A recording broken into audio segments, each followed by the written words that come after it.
Hi, everybody. Welcome. My name is Andrea Lypka. It is a true honor to welcome you to the TESOL-Ukraine Convention 2025. This year's theme, Rising Together, Teaching with Hope and Strength, resonates deeply with the spirit of resilience and unity that defines our TESOL community. As we gather to share research projects, stories, and strategies, we are reminded that education is not only a tool for learning, it is a force for healing, connection, and transformation. In this light, the recent victories for pro-European candidates in Poland and Romania offer us a powerful message that progress, strength, and hope are not only possible, they are within reach when people stand together with purpose and faith. May this convention renew our collective commitment to teaching with courage and compassion. Together we rise. Thank you and welcome. Vitayu, greetings to everyone, all participants at TESOL-Ukraine Convention.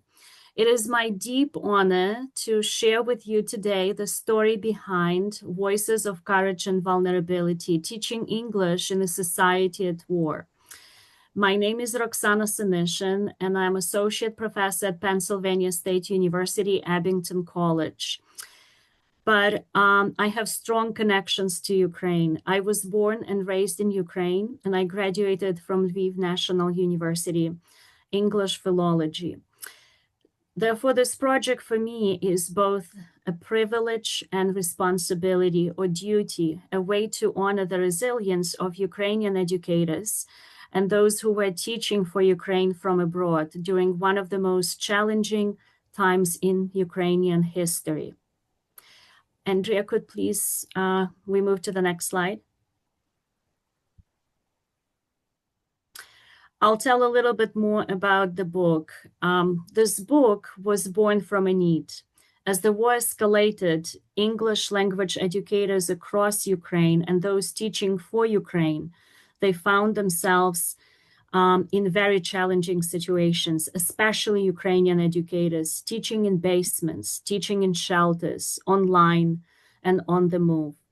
Their stories of fear, stories of perseverance, stories about creativity, and stories about innovation, as well as hope and thinking about the future, were not being widely documented in TESOL literature, as well as literature, scholarly literature in general. Therefore, Andrea and I, we began collecting narratives to fill this gap. One of those steps was to organize several webinars. Those webinars were organized by TESOL International, specifically intercultural communication intersections that were well attended. That provided for us opportunity and actually strengthened our idea that we have to document these stories. And that's how the idea for the book was confirmed, or to be more specific, was born. And as we can see, many of the webinar presenters are authors in our book. As we introduce this volume, it is important to highlight the foundational belief that English educators play a vital role in peace building, especially in times of crisis. Drawing on the work of Birch and Oxford et al., we recognize the transformative power of storytelling and personal narratives in fostering resilience, solidarity, and healing. This book fills a critical gap in TESOL literature. As noted by Dr. Larisa Kafecic in the foreword, this work contributes to the field of education in emergencies, a field shaped by decades of displacement, war, and global crisis, yet still evolving in response to 21st century conflicts. We are witnessing how education becomes an anchor amid chaos. The experiences documented here are not only historical testimony, but also a call to action. They invite us to rethink how teachers, and especially English language educators, can act as connectors, leaders, and healers in times of upheaval. Ultimately, this book serves as both documentation and inspiration, a record of the courage shown by Ukrainian educators, and a reminder of the pivotal role of teachers in rebuilding and sustaining communities through education. And there are 6 major parts of the book which serve as both the structural and thematic foundation. Part 1 sets the historical and cultural context of Ukraine and examines how education has been affected by Russian aggression. It also speaks to the resilience of Ukrainian identity. Part 2 captures how teachers and students found a way to adapt and make meaning in teaching and learning despite extraordinary disruptions. Part 3 centers on pedagogical resilience and collaboration, highlighting how educators manage to provide quality education in the most adverse circumstances. Part 4 addresses trauma-informed teaching and learning. These chapters are particularly moving as they show how educators supported students coping with trauma while navigating their own emotional challenges. Part 5 introduces the contributions of virtual educators from abroad, many of whom joined Ukrainian classrooms remotely. Their stories illustrate the power of global solidarity. Finally, Part 6 includes an afterword from TESOL-Ukraine leadership, a heartfelt message to the readers affirming the importance of unity and vision for the future. Each section reveals not just the content, but courage, creativity, and compassion that educators brought into their work.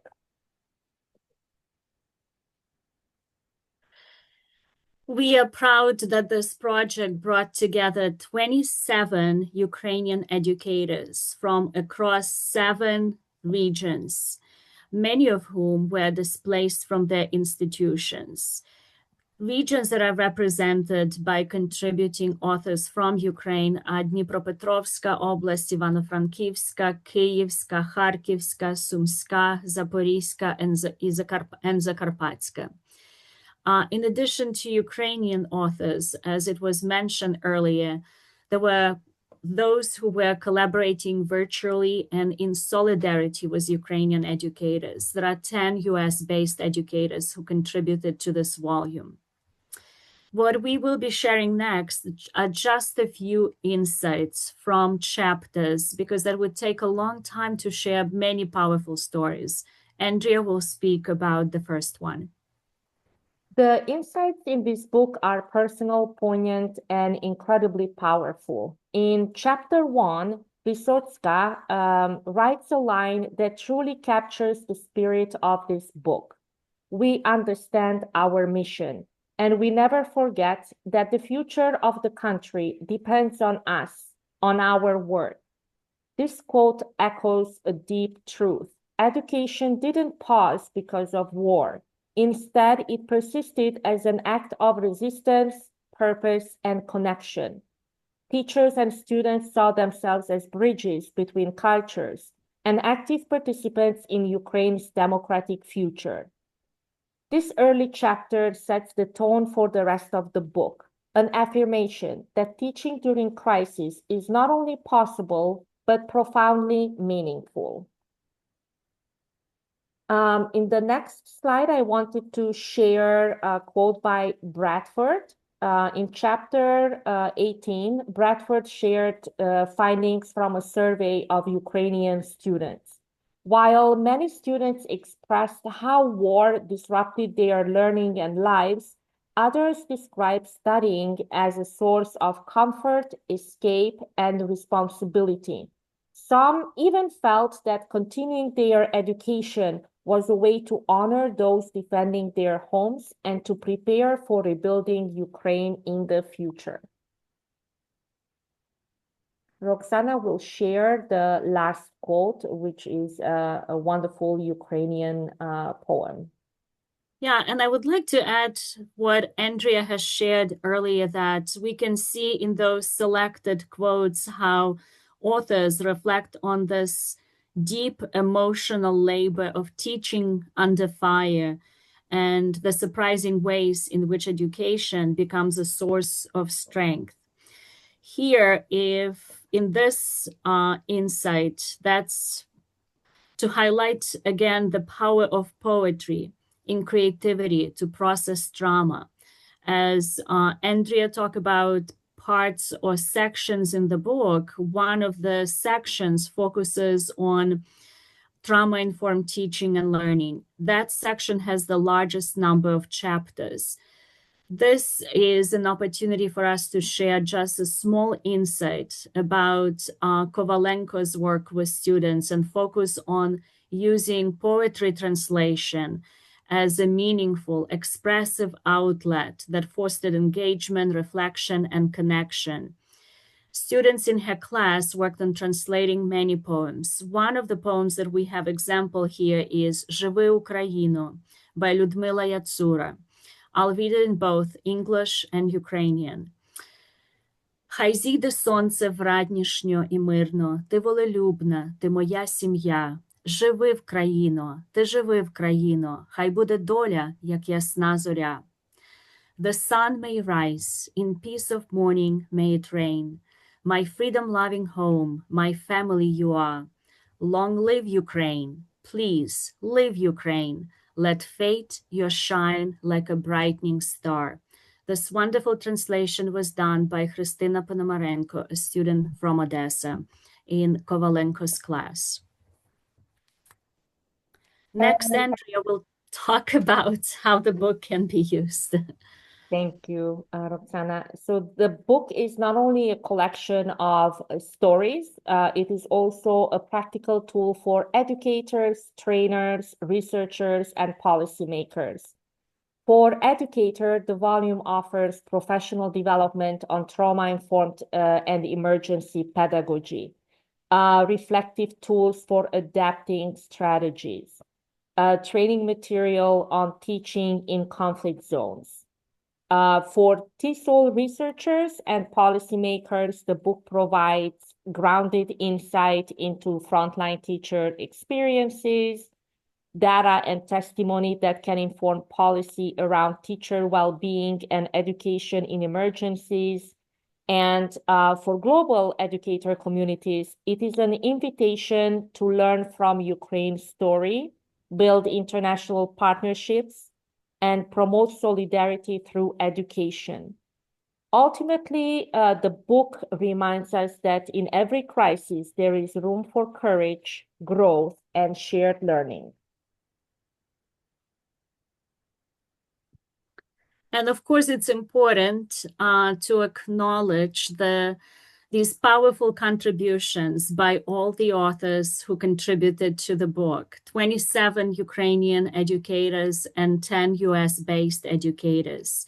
Their stories are powerful voices, and we are so happy that they dedicated their time and work with us to bring this to publication. And it is very important also to acknowledge Dr. Tony Erben, who is professor of education at the University of Tampa in Florida, who's the managing editor of the process, was the managing editor of the process, and supported us throughout also publishing process. And I would say the highlight or very important part of motivation for me personally, I'm sure for Andrea too, was when we found out that one of the students, who is a student at my university, agreed to contribute in a meaningful, also unique, creative way, contribute art piece. The cover that we have on the design, the art piece that is on the cover book cover, was created by Oris Luzhetsky, who is a student, but also he has Ukrainian heritage, and it was a meaningful way for him to contribute to this project. And finally, we'd like to acknowledge the endorsement of the book and opportunity that she provided for us to write the foreword was also powerful. And in closing, I would like to say that Voices of Courage and Vulnerability is more than a book. It is collective testimony. It is a reminder of the human spirit that persists through war, displacement, fear. For me, it is also deeply personal as a mother, a language educator, and a Ukrainian. Thank you so much for listening and for your commitment to keeping voices like these alive in our field. Thank you for joining us today and for your interest in our presentation. This project, as Roxanna mentioned, is not just a publication. It is a collective testimony to the power of language educators to inspire, connect, and uplift, even in the darkest of times. We are incredibly grateful to TESOL-Ukraine for the opportunity to present our work, and to all of you educators, researchers, and advocates who continue to teach with courage, compassion, and resilience. Together we rise. Together we teach with hope and strength. Thank you. Thank you.